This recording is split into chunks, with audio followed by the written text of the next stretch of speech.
All right, so the music industry is super interesting to me, but it's one of the most like corrupt industries that there is. Like they take advantage of the artists that people get signed to them all the time. One of the most famous examples is Suge Knight, which he was the owner of Death Row Records. He would literally like beat people up to try to get them to do stuff what they want, like what he wanted them to do. Sometimes he would kill people. But the example that I wanted to talk about today is what happened with Frank Ocean. I'm assuming you guys know who Frank Ocean is, but some backstory.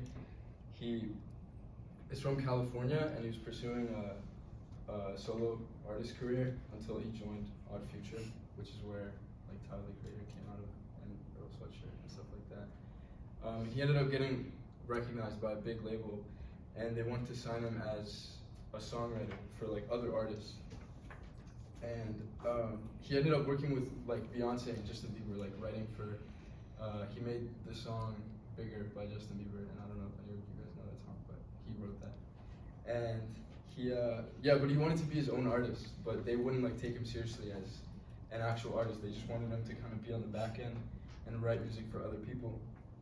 But he wasn't about that. So he ended up releasing his first mixtape completely independently, not backed up by the label at all, and it became a huge success. So then after it became a success, then they kind of started like taking him more seriously, and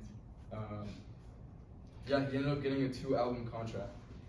This next part, by the way, isn't like 100. Like it can't be 100% proven, but to my knowledge, he got a 2-album contract, and he did the first one was a normal release. It was Channel Orange. It had a lot of popular songs. Again, a huge success. And after that, after a long time of him just not releasing anything, he started like thinking of a way to get out of the contract because he wanted to own all of his music. So he gets a Apple Music deal to release an album completely exclusively on Apple Music, and then he uses that money that he got from Apple to pay the label to own the music that he's about to put out.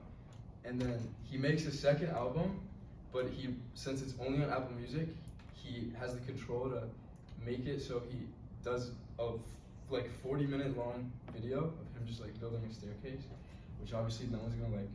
I mean, some people will, but the majority of people aren't gonna watch like the whole video. So the second album is like extremely inaccessible. You still can't even find it. Like you can't just like search it up on YouTube. You have to like have Apple Music. And with that second album, it like completely absolves him from the contract, so he's like completely out of it. The next day after the album comes out on Apple Music, he releases Blonde, which is like his most popular record. And since he's just recently got out of the contract, he owned 100% of it. He still to this day gets all the profits from it. So just kind of recapping, he only got noticed after he like had to go behind the label's back to do it, and then he makes a fluke album to get out of the contract, and then releases the actual album that he was working on the next day. And it was just like kind of interesting to me how like it's super corrupt, but you can kind of get yourself out of it if you're in certain situations.